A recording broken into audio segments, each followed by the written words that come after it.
Dave Bautista had to sweat his Drax suit off daily for Guardians of the Galaxy. John Hurt's makeup for the Elephant Man made him start to hate his profession. John Hurt's makeup for the Elephant Man made him start to hate his profession.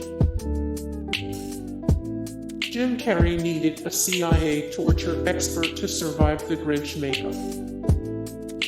Jim Carrey tried to quit How the Grinch Stole Christmas on day one, after sitting through his first 8.5-hour makeup session. He said the experience was literally like being buried alive. The suit's yak hair would often turn inward and cause insufferable itching. The suit was so generally oppressive that an expert from the CIA, who trained people to endure actual torture, had to be brought in to teach Carrey ways to withstand the experience. All in all, Carrey donned the suit 100 times before filming Wrapped, and he did it all for the kids. More Jim Carrey. The best Jim Carrey movies. 58 of 264. The best male actors working today. 130 of 1017. The best actors in film history. Tim Curry's eyes were scratched for his role in Legend.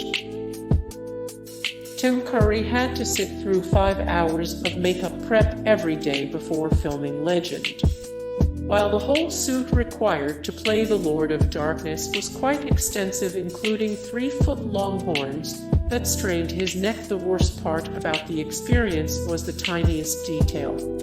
In the film commentary, which you can watch above, Curry talked about the process for getting the eyes just right, saying, "They took a mold of your eye, and then they stuck it in your eye, and if it hurt, they sort of scraped at it a bit until it stopped hurting." More Tim Curry. The best Tim Curry movies. 446 of 904. Celebrity Death Pool 2021. 43 of 239. The greatest British actors of all time. Peter Weller described the RoboCop suit as miserable. When Peter Weller first started on RoboCop, it took roughly 10 hours a day to get him into his full suit and makeup. The suit had to be constructed around him each day, and he was often forced to hold awkward poses for extended periods of time so the suit could be properly installed. He told Sci-Fi it was so intense, that experience of putting on that suit, particularly doing the face, which took 6.5 hours. Stephen Dupuis and the Robo team, Rob Bottin, designed this genius applicator. It took 6.5 hours to do that prosthetic, and then another 1.5 hours to get into the suit. And we'd done an 8.5 hour day by the time the crew came to shoot, and you just had to shoot that face out in 5 hours before the rubber collapsed. There were 27 days of absolute, I wouldn't say misery, but it really demanded a Zen sort of discipline. More Peter Weller. 157 of 309. Famous people most likely to live to 145 of 170. If you fought to the death. Buddy Ebsen couldn't keep his role as the Tin Man in The Wizard of Oz because of the hazardous makeup. Jack Haley attained high acclaim for his role as the Tin Man in The Wizard of Oz, but he wasn't supposed to be in the movie at all. The role first went to 1930s star Buddy Ebsen, but when it almost killed him, he had to bow out. It turns out the aluminum dust they initially used to coat the character was quite hazardous. Ebsen described the feeling in The Other Side of Oz, saying, "The cramps in my arms advanced into my chest to the muscles that controlled my breathing. If this continued, I wouldn't even be able to take a breath. I was sure I was dying." He was hospitalized, but eventually recovered.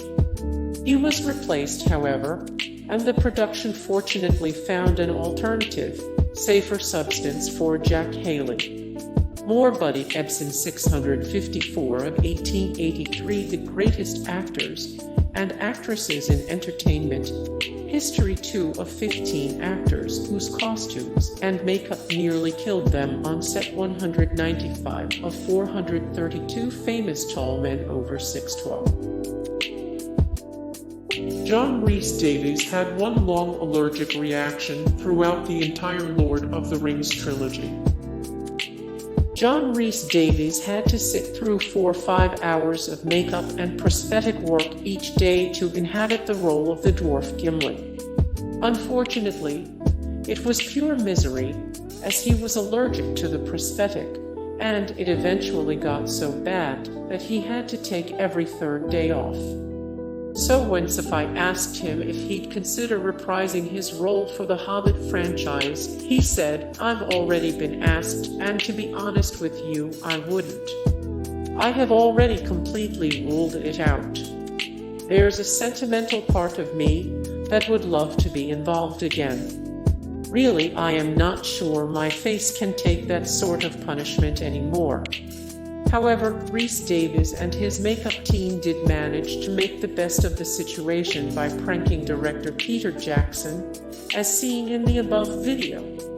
Or John Rhys-Davies 381 of 1017, the best actors in film history, 266 of 461. The best TV actors of all time, 124 of 260, the greatest male celebrity role models. Ian Colletti has his entire face covered all day to play Arseface. In AMC Preacher, Ian Colletti plays a kid named Eugene, aka Arseface, who becomes horribly disfigured after surviving a suicide attempt with a shotgun in his mouth. As you can imagine, this look necessitates some pretty extreme prosthetic work, as he told New York Post, "Covers your nose." It sounds disgusting, but if you need to sneeze or your nose is dripping, it's pretty much, well, that's gonna sit there for 12 hours until the day's over. I can't eat when I'm wearing it. You're there at 2 in the morning and don't leave until 10 at night. And that was very challenging to do without being able to eat. I drink shakes, strawberry shakes and protein shakes on and off to keep my energy up. It's the saddest example of method acting I think I've ever heard of. Hey guys, thank you so much for the support and likes and comments down below, and also thank you so much for watching, and I look forward to see you in the next video. Then take care, bye.